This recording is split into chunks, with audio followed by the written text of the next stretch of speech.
Foremost, I want to welcome everyone to the Pro Football Hall of Fame in Canton, Ohio. My name is Jerry Shockey, and I oversee all the youth and educational programs here at the Pro Football Hall of Fame. And we're always excited. This is the first one of the year, so I'm really pumped up to get this school year started with our Heart of the Hall of Famer series. And many of you have participated in this series before, maybe not the students, but the teachers. But for the students that are connected in, the real idea and premise behind this program is to show what it took to get in the Hall of Fame beyond just the athletic abilities. We know that folks like Mr. Eller there are great examples of athleticism, but it took much more than that. And I know many of you have studied the 6 pillars of character, the trustworthiness, respect, responsibility, fairness, caring, and citizenship. Those are at the core. Those character qualities are at the core of our Hall of Famers that have allowed them not only to be successful on the field, but as you'll see, especially with Mr. Eller, they've been quite successful off the field because those character qualities carry in every facet of life. So we are extremely excited to be able to give you guys the opportunity here to interact with one of the greatest football players that have ever played. Just to give you an idea of how elite Carl Eller is. Since the NFL started in 1920 here in Canton, Ohio, there have been over 22,000 players that have played in the National Football League. There are only 273 members of the Pro Football Hall of Fame, and out of those 270, 230 of them are players. The rest are coaches and administrators. So you're in pretty elite company there with Mr. Eller. So with that being said, a program like this cannot happen without without the support of a number of folks. And first and foremost, we have to thank our friends there in the Minneapolis area, in New Hope, Minnesota. Our friends at Robbinsdale School District at Cooper High School, Christian King, I know Jane's not there today, but Jane Prestabach, the administration, all those folks there, we really want to say thank you for opening your doors and allowing Mr. Eller in for this program. So without you, this wouldn't be possible. We also have to thank our friends that many of you have gotten to know over the years now, our friends at eTech Ohio through our State Department of Education, Mark and Paul and Dave and Josh and all those folks there that are troubleshooting all the technical things and getting this all connected. Thank you very much for all your help. We have to thank all the teachers that are involved in this program for all the school districts.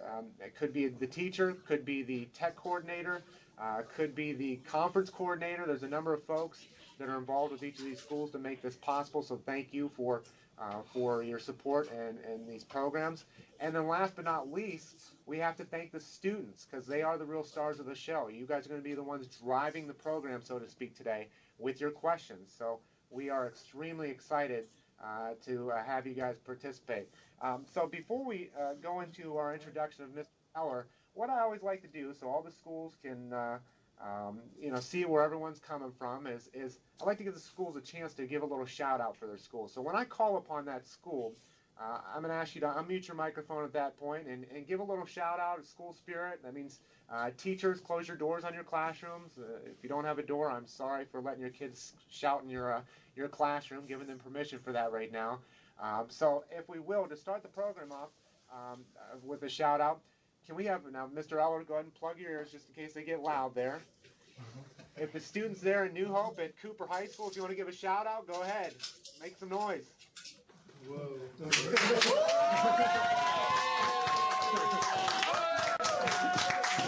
Thank you. You worried me there for a minute. I thought, Mr. Eller's going to have to give a head slap to one of you guys to wake you up there. So thank you, Robbinsdale Cooper High School.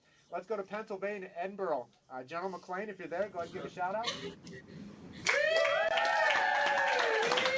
Yeah. Not bad, not bad. Okay, very good. I see you guys got your green paper there out. Looks like you're ready to take notes. That's awesome. Appreciate that. Let's go to New Jersey, in Parlin, New Jersey. Samsel Upper Elementary. All right, dudes. Shout it out. Go ahead. All right. Winners so far. There we go. There we go. Thank you very much, Samsel. Let's go to Trophy Club, Texas. Byron Nelson.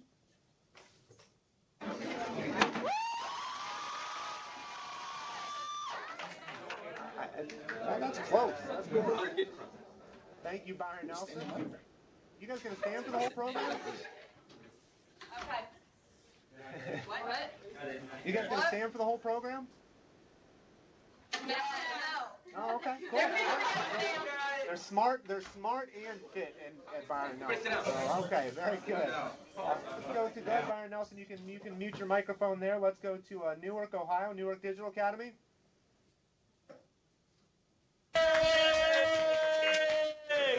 Go Newark! Where'd the young man go? He was crying, so we gave him a break. Okay. All right, thank you. Go ahead and mute there, Newark Digital Academy. Let's go to this is one of my favorite places to go to, because they always put me on the big screen there. Let's go to Aspermite High School in Texas.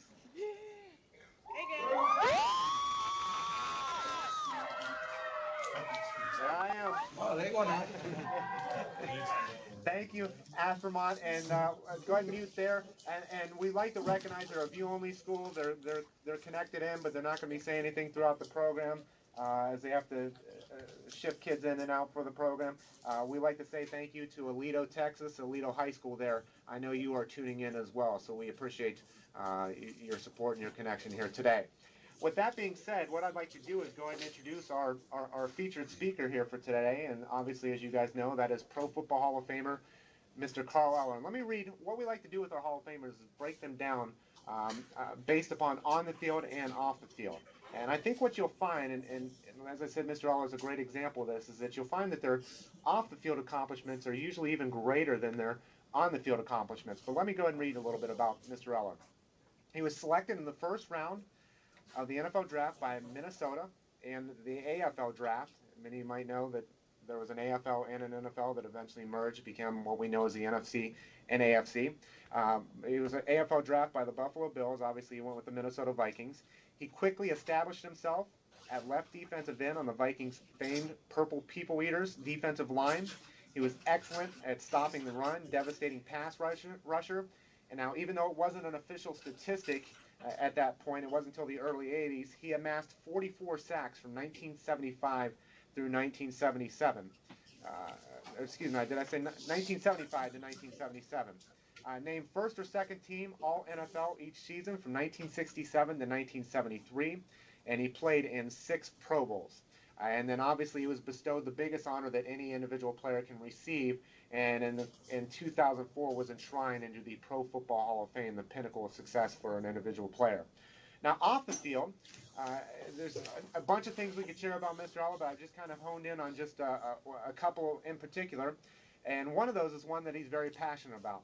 He has become one of the most sought-after speakers on brain damage and head injuries that cause dementia, Alzheimer's, in the NFL retirees. As the founder and president of the Retired Players Association, he fights for those players who have fallen on hard times due to medical conditions, psychological, or personal problems that affect their quality of life. So obviously, when we're talking about those 6 pillars, caring is one of those pillars that stands out there to me in Mr. Eller's background. Retired Players Association founder and president Carl Eller is now in a position to help former players from the National Football League gain access to much-needed medical care and improved pension benefits. Since his days as a consultant for the National Football League, he has gained national attention as the leader in the field of providing care and treatment for the National Football League current and former players. Many of his programs are in use in the NFL and sports leagues all around the world. Carl is a private citizen and as a leader of the Retired Players Association is active in his community and nationally in areas of green energy and environmental movements that invested in sensitive environmental cleanup issues, including redeveloping foreclosed properties on the north side of Minneapolis, Minnesota. He is a small business entrepreneur with a big business attitude. And this is what Carl says: my goal is to maintain the integrity and preserve the character of our urban areas while improving the quality of life for its citizens. So I think you heard 2 words there that you're probably studying your 6 pillars, caring and citizenship. And I think those are 2 that really stand out in Mr. Eller's off-the-field achievements. But before we ask Mr. Eller to share his opening remarks and then we go into Q&A, I would like to show you guys a little bit quickly here about his on the field. All-American at the University of Minnesota, Carl Eller was the Vikings' first-round draft pick in 1964. Number 81 proved worthy of his high draft status, becoming an integral part of Minnesota's famed Purple People Eaters. A member of the 1970s All-Decade team, Eller was elected to 6 Pro Bowls and named first or second team All-NFL NFC 7 times.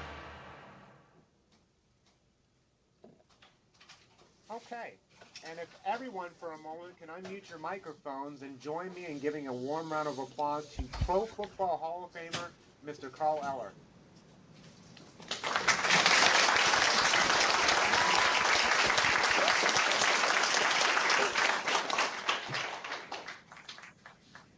Mr. Eller, well, first of all, if all the schools can mute your microphones now, Mr. Eller, the microphone is yours, sir. Well, first of all, let me thank you, Jerry, for putting this together and all the people at E-Tech that are behind this. I want to send a special thanks out to Cooper High School and the staff and teachers here. This is a school that's not far from my neighborhood, so it's a school I'm very familiar with, and I'm aware of a lot of their sports teams and things like that. So it's a real honor and a pleasure for me to be able to do this today. I think the topic, the heart of a Hall of Famer, where we talk about the character things that are important off the field, is a great opportunity for me to talk about some of the things that are important to me. And Jerry, I know we're trying to separate the sports and the football from real life, but so much of my life has been involved in football, not just on the field, even though I've done other things.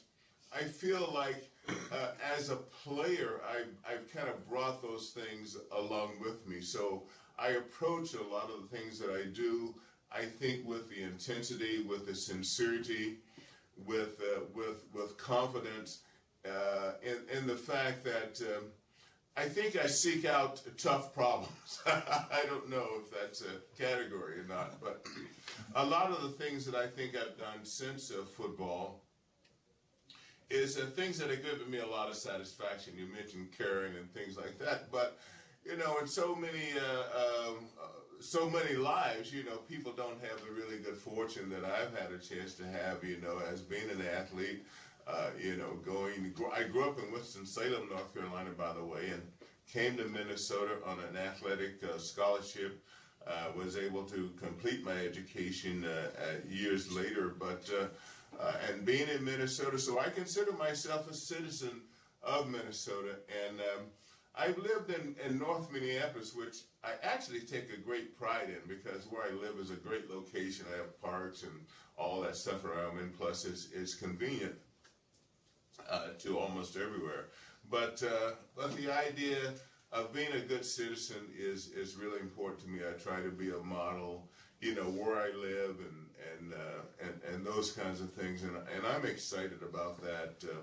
I often get people coming to me, and this is an idle claim because I have a big yard. I meet a lot of adults that go around, well, I used to cut your grass when I was younger, but it's not true. I never had these guys come around and help me cut my grass, but the thought is good anyway. But these the pillars are great, and I think that they go along with the sport, is along with real life. So even though we're talking about off the field, I think these are characters that you carry with you, and they don't separate or distinguish from one phase of life to the other. So again, I'm happy to be here. I'll turn the program back over to you, and my thanks again to all the people here. Okay, and thank you, Mr. Eller. And what we're going to do now is we're going to go around from school to school, and again, remind all the schools to make sure that you have your microphones muted until we call upon you. We're going to go 2 questions from each school, and we're going to rotate around, and we're going to go in the order as, first of all, as you can see, there's students there by Mr. Eller's right. We can see 1 or 2 of the students there. I think student with the white right next to Mr. Eller, you want to wave? Hi. There we go. Okay, we can see you, so be careful. All right. But now we're going to go to questions from first from them, then we're going to go in the order of General McLean, Samso Elementary, Byron Nelson, Newark Digital Academy, and Aspermont. So you'll go ahead, mute your microphone or unmute your microphone, but immediately following after you ask your question, just to minimize or eliminate any distractions, go ahead and mute your microphone in between each of your questions as well, so we can eliminate any background noise or anything like that. As most of you know, these microphones, you can hear me tapping there, they're pretty sensitive, so they pick up a lot of background noise. So if you mute in between as well. For the students in there, and with Mr. Eller, make sure to speak up so we hear you in the microphone, or I will ask Mr. Eller to repeat your question if I cannot hear that. So with that being said, let's start with those great students there at Cooper High School in New Hope, Minnesota. Go ahead with your first question. Hey, Dana. All right. What was the worst injury you had, and how did you overcome it? What was the worst injury I had, and how did I overcome it? I'm one of those players that was fortunate that I had very few injuries. I think the worst injury I had was a torn cartilage in my knee, and it happened in the early part of my career. And it's one of those injuries that's fairly common, actually, and particularly in football, but it's not a very serious one. Any injury is serious that requires surgery, but it is on the lesser scale. Adrian Peterson had an injury that you guys are familiar with here, who plays for the Minnesota Vikings. Now, his injury, by comparison to mine, would have been a much more serious one. So that was one injury. And then I have an injury on my thumb that was broken, actually, and broken again in the same place in a game from playing. And it's a serious injury that requires surgery, but in the whole scheme of things, it's not really what some guys would go through, and probably more typical in the NFL. Thank you. Tony? Okay. Do you have any negative influence in your life? Did I have any negative influence in my life? Well, they start right off with the serious questions, don't they? Let's get it started, well, right? Okay, I'm not sure what I signed up for here. Did I have any negative influence in my life? I sure did. I think I really had negative influence when I was younger, probably as far back as high school. And I've heard a lot of players say this. I think that my negative influence was by my peer group. In other words, I was looking for a place to belong, a place to kind of fit in, and it was actually before I started sports. I didn't have a lot of self-confidence, and so I was influenced by the kind of the people around me, and since the negative influence had such low standards, I could fit in. It didn't take much. But the point is that I gravitated towards this group to probably feel a need to fit in, and that was before I got into sports. So sports sort of pulled me out of the, out of the pool of negativity, I guess. Good questions, thank you. Great question to start. 2 questions to start off there. So thank you, Cooper High School, and let's go ahead and go to General McLean in Edinburgh.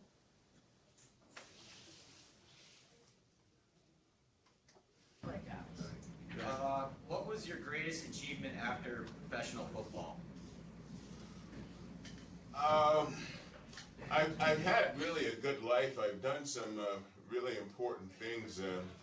After I left football, one of the things I did is I opened up a treatment center here in Minnesota and was able to work with a number of people through counseling, and many of those people were able to solve some of their life's problems and gone to a higher quality of life.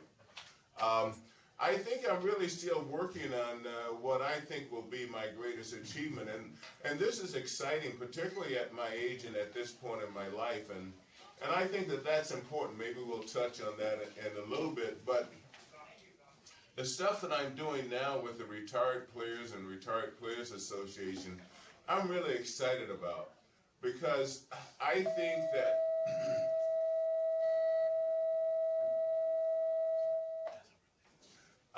I think that athletes and athletics in general have kind of gotten a bad rap, you know, and I certainly with the Hall of Fame, this is true. You have these real high quality guys and people, and that more than anything is what I'm impressed with, like the quality of the players that are in the Hall of Fame and their character, and also their achievements. I mean, they have achieved really great things off the field, and that's where I'm working right now to really highlight athletes and particularly professional football players, their life after football and their life off the field, and to really start to realize that these guys have great capacity for achievement. They have great intelligence. They have great integrity, and so I'm still involved with that.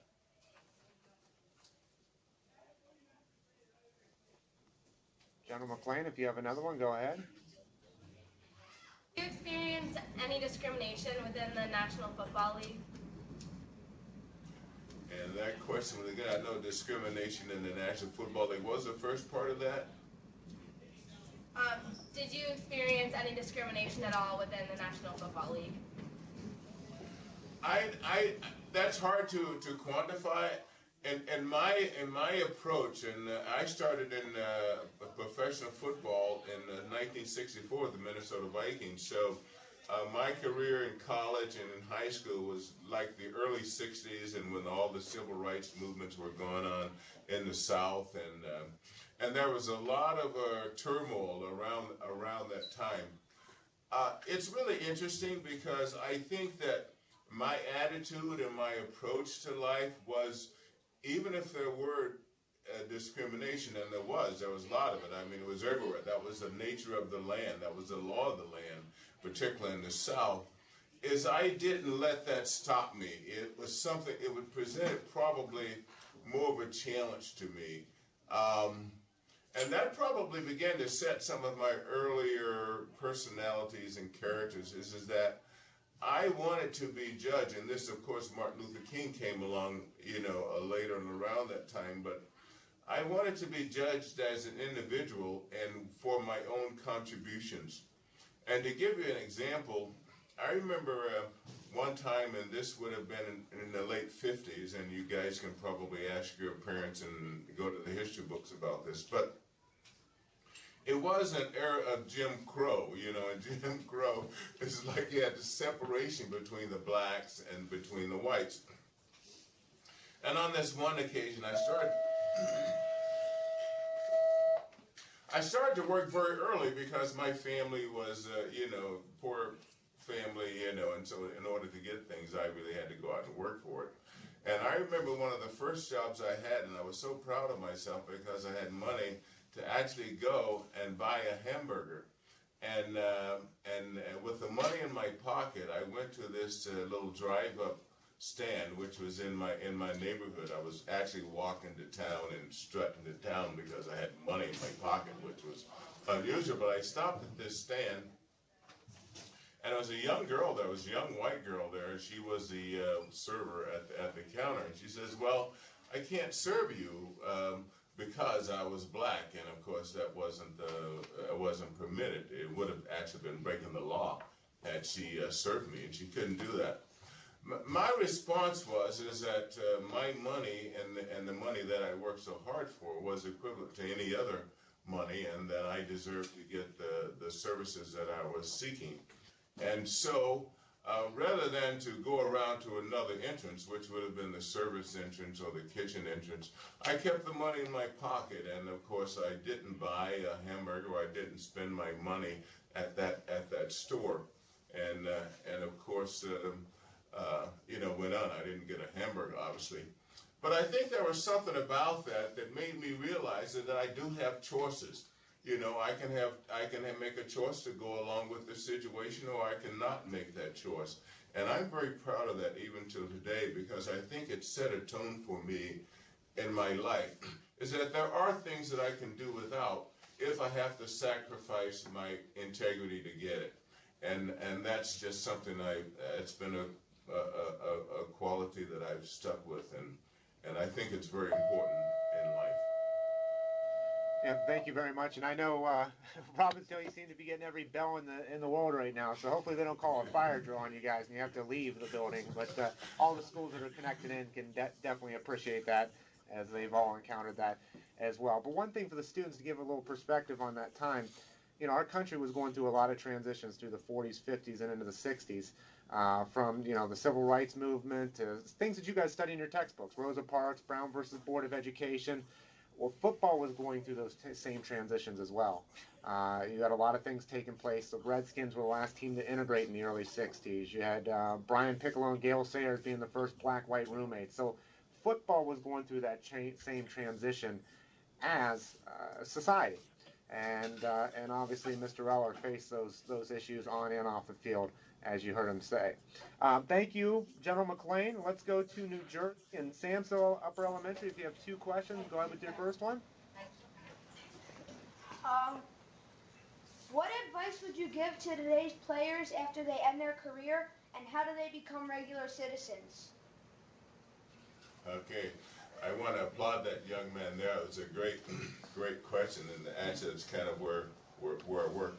Jerry, what I want to do before we leave the previous question, and I'll come back to this question, what I do want to say about the NFL, and I think that was a very good point, one of the things that was attractive about the NFL and also about sports and athletics is really you compete and the best man wins. You know, I mean, it's just like if you got the talent and if you got the skills, in most cases, almost particularly in football and with the NFL, that was the guy that was going to get the job. That's not always true, but predominantly true. So I just wanted to clarify that. That was really one of the great things about the NFL. And back to your question, young man, about how do I advise people to prepare for their career after sports. That's really what I'm involved in, because what you realize is no matter what kind of sport you play, and particularly football, it really is a young man's game. So if you're preparing or anticipating to have a career in sports, you must also anticipate and prepare to be out of the game at a very young age. Most of our guys play 1 or 2 years, so they're still in their early 20s to mid-20s when their football careers are over. So there's a lot of life that goes on after that. And what I recommend is I've actually developed a plan, which I was alluding to, that I'm working now, I'm excited about. And it's called Game Plan 2. And it's based on the idea that and this comes from the athletes themselves, and that they dedicate their lives so much to become an athlete because it requires that dedication and it requires that commitment that oftentimes they sacrifice other areas of their life. So my proposal is that they seek balance, is that they become more well-rounded, and it's sort of like not putting all your eggs in one basket. And that program is called Game Plan 2, and I'm hoping that we'll be able to offer that at the college level here pretty soon. The other important thing about this is that as football only lasts a short time, and it's an admirable goal to seek, is that life doesn't stop there, and there are other peaks and there are other achievements that a person can accomplish. And I have another model that I call Eller's model of maturity, well-being, and life balance. And it's kind of a counterpart to Maslow's a theory of achievement. And then you're going to hear that in all your schools. They're going to talk about the Maslow's pyramid. Well, Maslow's idea is that you seek self-actualization. In other words, there's that pinnacle that people will come to at some point in their life where they realize their dreams and their goals.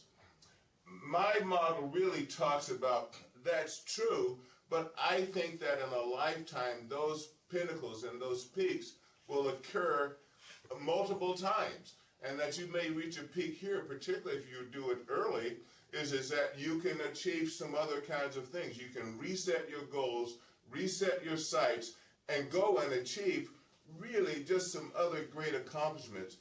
And there are examples of people that do that or have done that. So I really call it Eller's model of maturity. well-being in life.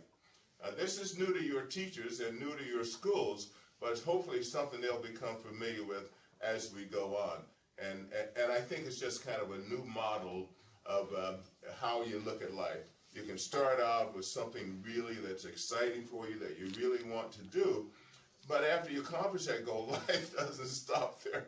You set other goals, and you continue to grow and prosper. But really an excellent question. I thank you for that. Yeah, great question. I think exactly what he's talking about.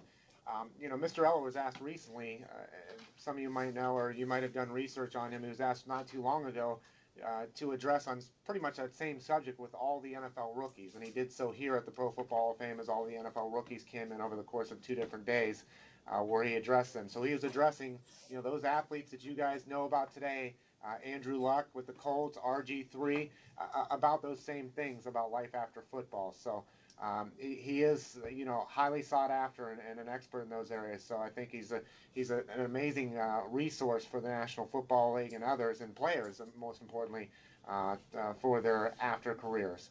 With that being said, let's go back to Samso. If you got another question, go ahead. What event in your career, aside from being inducted into the Hall of Fame, are you most proud of? Well, the Hall of Fame, I think, is really it's hard to top that. I think that's my most, for me, the dearest achievement to me. And again, as I said, I think it's because the quality of the gentlemen. I played against these guys like Roger Staubach or Gale Sayers or, many of the guys that are in the Hall of Fame. I know how good they are, and I know how hard I had to work to challenge them or, when we had to play them. So I'm aware of their quality of play, and it is exceptional. But also, these guys are the most humble group of guys I think I've ever been around. They don't talk about their accomplishments on the field, So it's not like, I know in some neighborhoods you're going to go, these guys go, I did this, I'm so bad, I'm so tough, I'm so cool, whatever.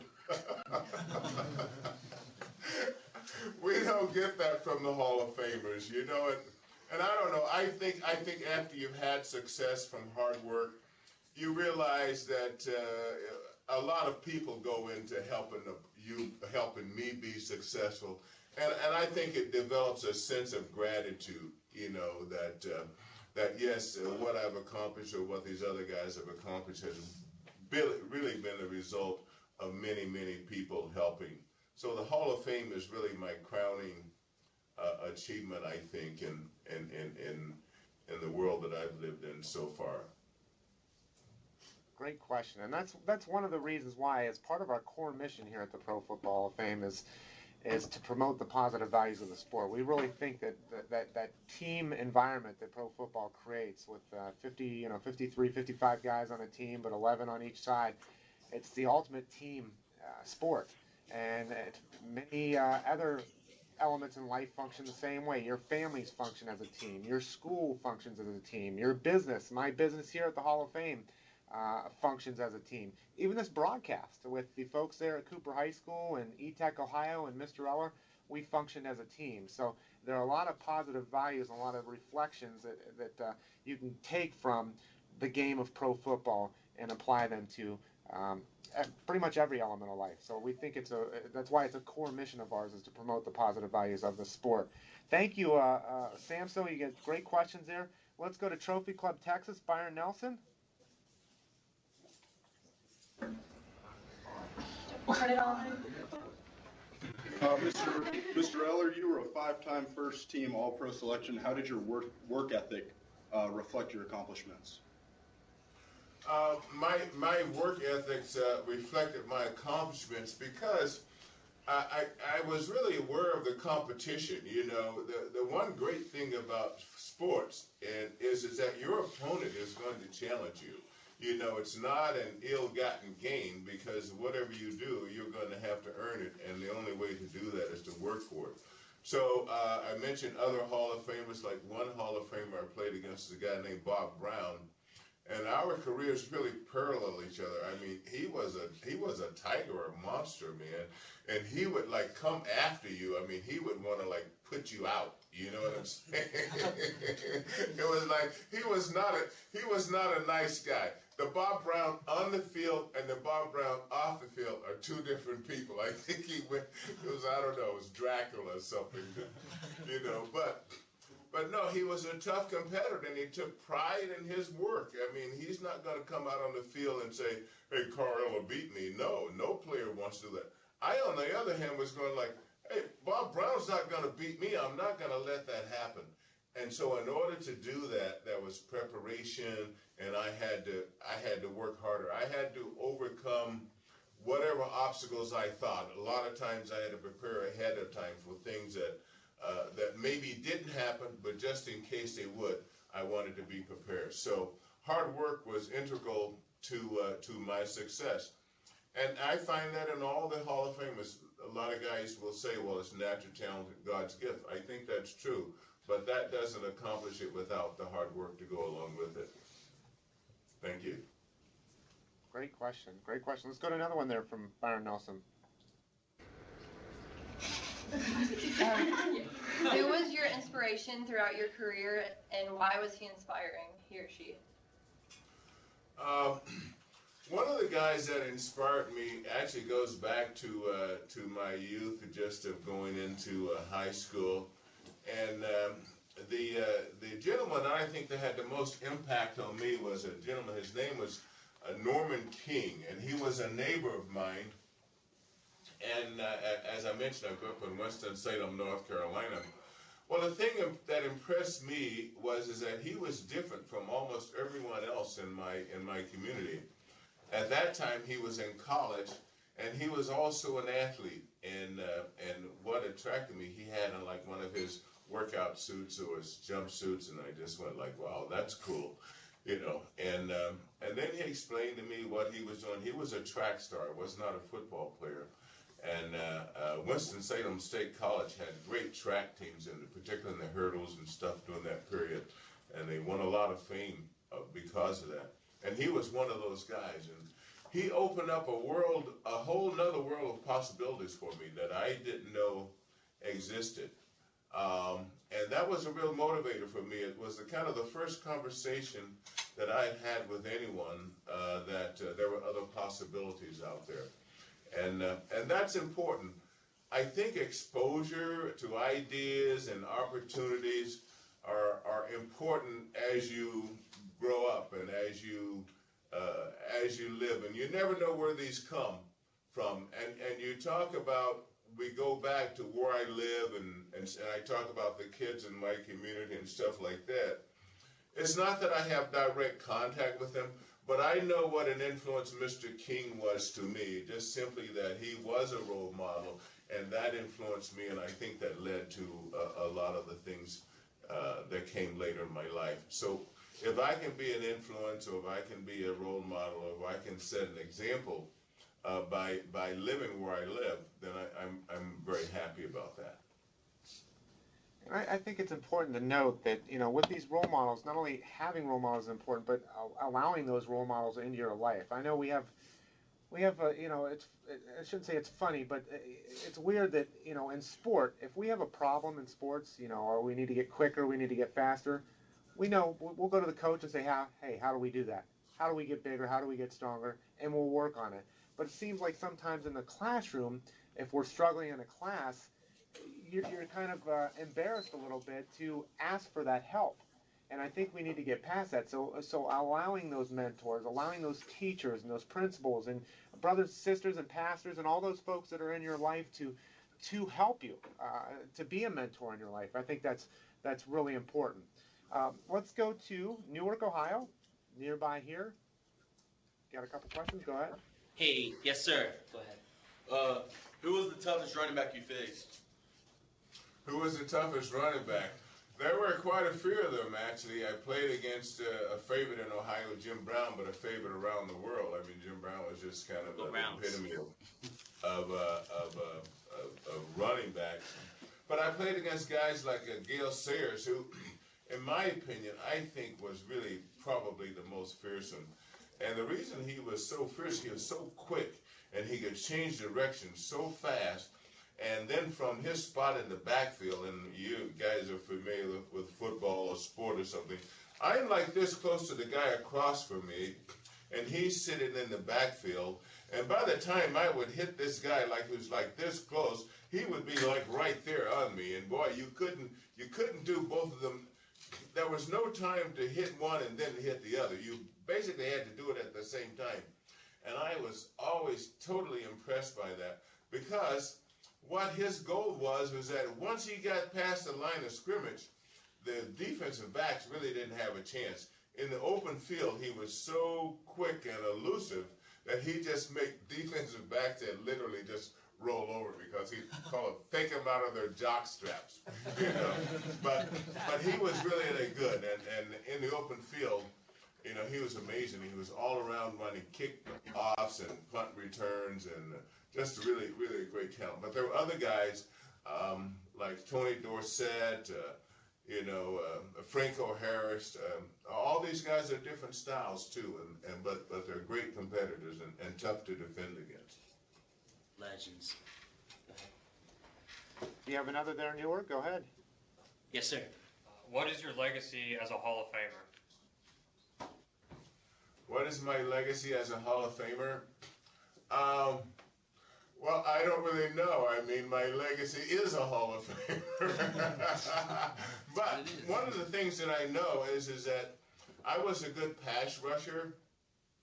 And at the time that I came in, and coming from the University of Minnesota, you had to play, in the Big Ten was a big run game, you know, big running backs and stuff like that. So in college, I was really a lot concentrated on the running game a lot. And I became a pass rusher. That was in the early years of the pros. I had to develop that skill.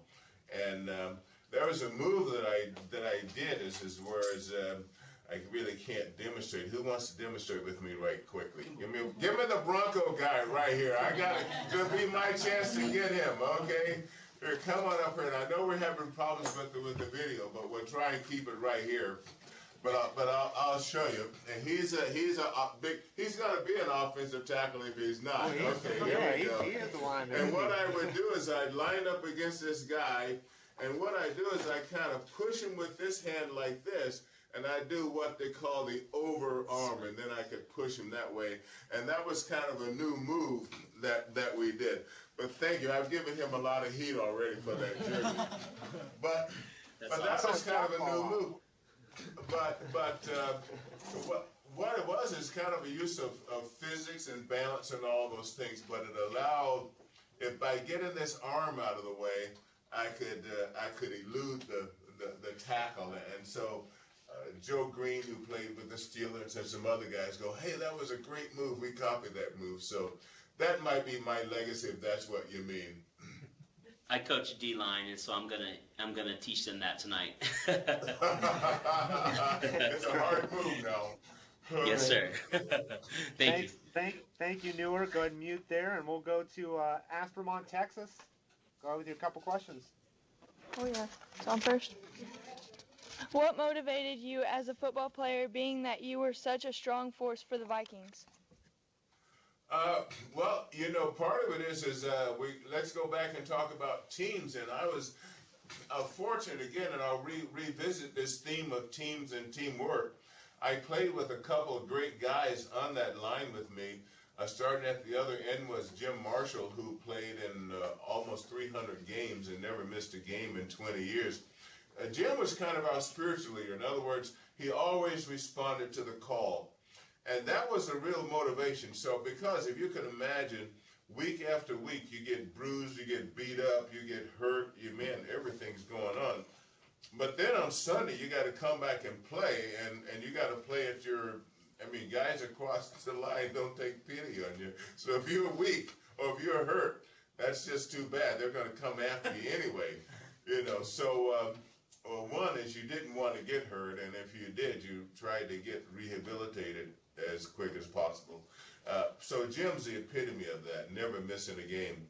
And then right next to him was Alan Page, who was the only defensive lineman that's ever been voted most valuable player, have to put a footnote into me. He kind of surpassed me, and I was the best defensive lineman, but he was the best player overall. So we were on a good team, and then right next to me was Gary Larson, who was Gary was an ex-Marine, you know, so it was kind of like he was on a mission, you know, to seek out the quarterback, or if they ran a draw play or screen or something, he was kind of our ammunition for those kinds of plays. So that was my other team. We motivated each other, I would say, to answer your question.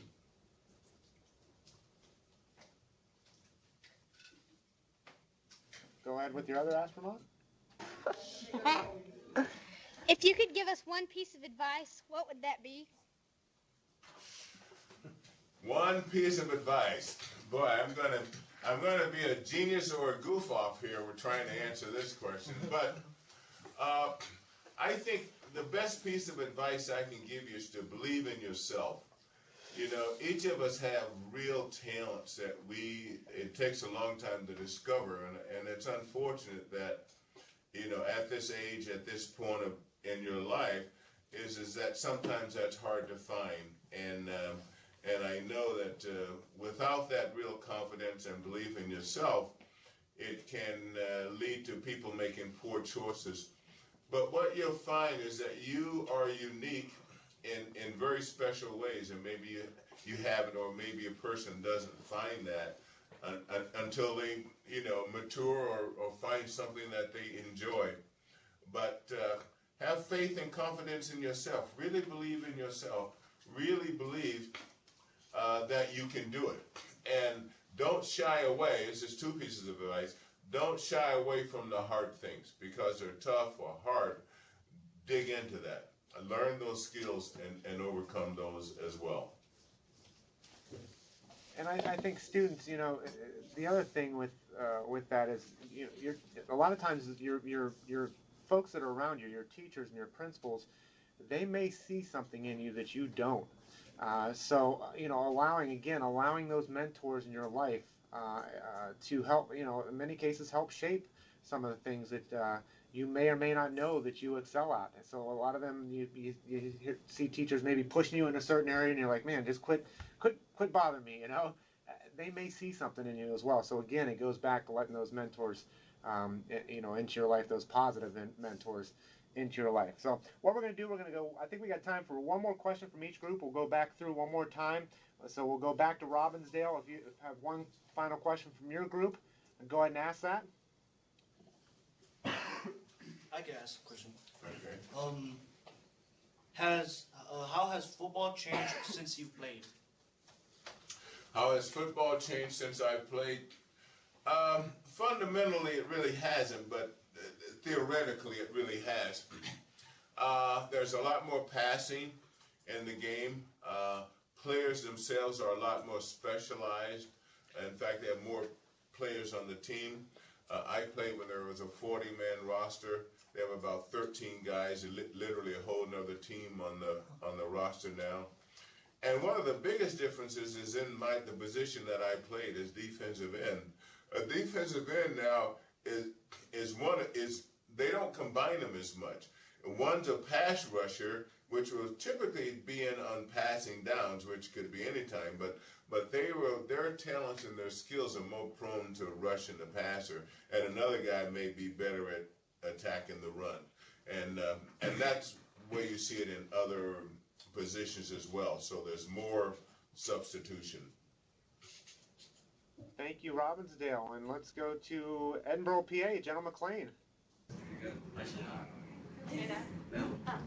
If you could do one thing differently, what would you do?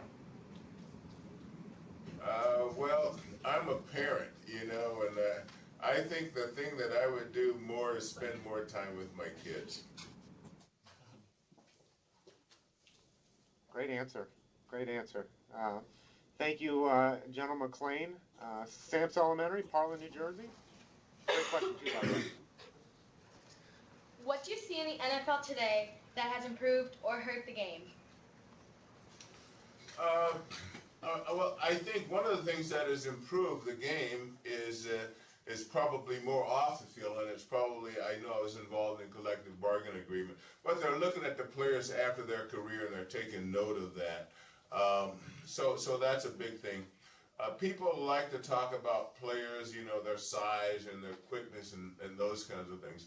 Players have gotten bigger on the offensive line, but I think that's almost restricted to the offensive line. You know, so size-wise, that's really changed. I don't think they're as quick or as fast as we were, or I was anyway. But, you know, you can think what you want. And he brings up a good point. The NFL has really changed. And it was in the early 90s that the NFL started a player development office that really there's a liaison for each NFL. There's a person with each NFL team, just about every team now, a couple staff members, that their job is to help the players off the field, help them with furthering their education or helping them with, you know, really when they come in the NFL, they may have never bounced a checkbook before, you know, how to deal with the media, how to deal with the pressures, how to deal with family members. These are all things that maybe you don't think about as you join the NFL. But with that, the average NFL career, according to the NFL Players Association, is only 3.5 years. So most of these guys, you only see a handful of Peyton Mannings and Brett Favres and Carl Ellers. There's a lot of folks that may have made the practice squad for a year or two and then were eventually let go. So these player development offices really help them, you know, get their feet set off the field. So I think that was a great point that Mr. Eller brought up there. Let's go to Byron Nelson Trophy Club. Trophy Club, Texas. What inspired you to be involved in counseling, and why is that important to you? Well, one of the things is that, you know, one of the things I have are life experiences, and I think that those are important, you know, that I can relay those or relate to other people that might be having some of the same difficulties that I had. And you basically learn, I think, certainly through education and through the classroom and things like that, but you also learn from the experiences you have and what life teaches you. And be able to help someone else and see them change and their life change and get better. And it's hard to claim that I had a big part in that, but it's just happened to see that. I'm happy to see people who are accomplishing things that they want and that are important in their lives and that they're having success. That just gives me a great thrill. Thank you very much, Byron Nelson. Newark Digital Academy? Go with it. As a counselor, how did you use your experiences on the football field as a tool to help people who are going through a hard time in their lives? Very close. One of the things that I think that as a football player is you learn that there may be obstacles, you know, that you face, but you don't turn away from it, you know. So you may have something, for example, I'll talk about Bob Brown again. I mean, he was a dynamic player, man. And actually, I'll talk about another player. I'll talk about Forrest Gregg, who's a Hall of Famer and with the Green Bay Packers. It took me the longest time to beat him, you know, and like a couple of years before I felt like I had a successful game against him, that I had the upper hand. And I think what that taught me was to don't give up, don't quit, you know, keep working. And I think that that's kind of an optimist point of view, is that no matter what the problem is, I can overcome it, I can find an answer, I can work at it, I can get help. You know, there are a lot of solutions to overcoming obstacles. That's probably one of the most important things I've had from football. Thank you. Great question, Newark. Great question. And let's go. We've got last question from Aspermont, and maybe we'll go to some closing remarks from Mr. Eller, and we'll close the program.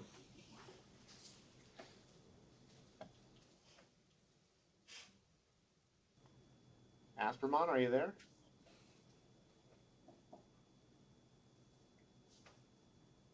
Going once?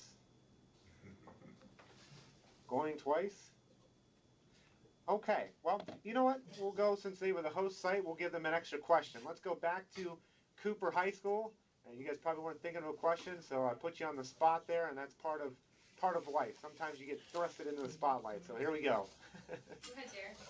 I was wondering when you was on the field, did you ever get frustrated at a game because you thought the coach wasn't making the right kind of calls or the players was not playing right? The question, Jerry, is that when I was in a game, did I ever get frustrated or mad at the coach? First of all, Jerry, did you plant these guys in here with these questions? These are some pretty tough questions all around. They are well prepared. We talked about that. I can see that. They're well prepared. I can see that. But yes, there were times when I did get frustrated, and that was one time. I'll tell this quick story. I remember I was playing a game. It was against San Diego, I think. And they had a play where the running back would come out and he'd try to clip the defensive end, you know, and cut you down and stuff like that. And so when he'd come out, I'd see him and I'd kind of float outside. But the quarterback was back there, but the guy was trying to block me out here, and I get outside so the quarterback couldn't roll outside. But the coach couldn't see that from the sideline, so I came to the sidelines, and he was actually being at me, you know, what are you doing? I was trying to explain this play because he couldn't see it. And then later, and we were watching films like the next day, he goes, wow, that was an incredible play. He says, I don't know how you did that. So is it sometimes you're really right to stand up because maybe they don't have the same viewpoint that you do. But basically, the coaches will prepare you, and I very rarely had disagreements with the coach. It wasn't that I always liked what they said, but basically I had confidence in them and trusted them. And, you know, Mr. Eller, you've shared a lot of interesting thoughts and advice today, and, you know, especially in the works of preparation and, you know, as you addressed with the rookies before, leaving a legacy off the field, and you know, you've had your experiences with counseling, and now, you know, your real passion is helping retired players and being involved with that. There's a lot of things you're involved with. If there's one message, and maybe you've already conveyed it, but if there's one message you want these kids to walk away from from you today about who Carl Eller is, what would that be? Put you on the spot.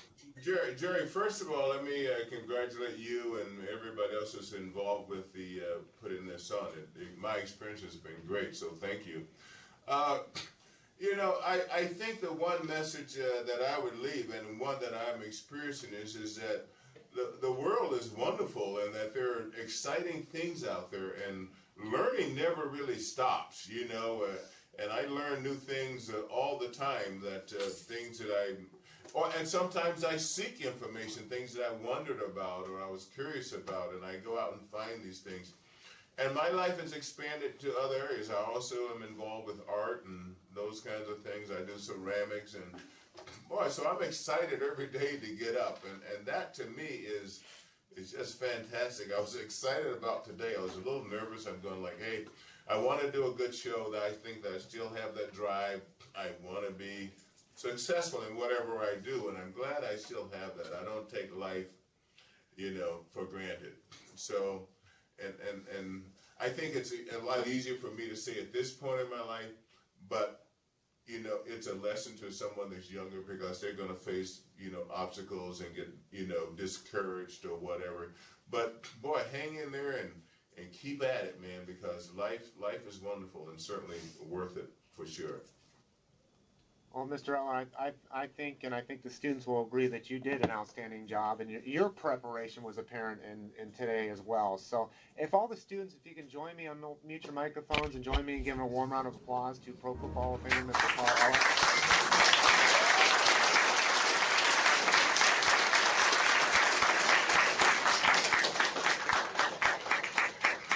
And Mr. Eller, let me just personally say thank you on behalf from Steve Perry and our executive staff and everyone here.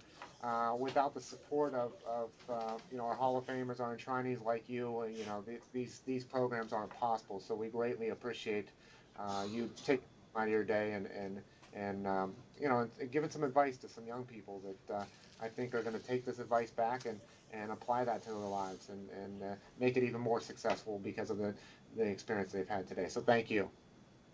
You're welcome. Thank you too. I do have to thank all the folks involved. Cooper High School, thank you so much. We've got another broadcast in about 30 minutes here for another round with Mr. Eller. So we'll be connecting back with you guys here shortly. But let me say thank you first of all to Cooper High School. Thanks to our friends at eTech Ohio and to the State Department of Education. As always, it's not possible without you guys. Thank you to all the wonderful questions you guys had here today. The students in Robbinsdale, General McLean, Samso, Byron Nelson, Newark, Digital Academy, Aspermont, and then Alito for tuning in as well. So we'd like to say thank you. Hopefully you'll make the trek here to Canton, Ohio someday to come see Mr. Eller's bronze bust on display. And hopefully you won't stick gum or anything on it. You'll treat it with the respect that it deserves, right?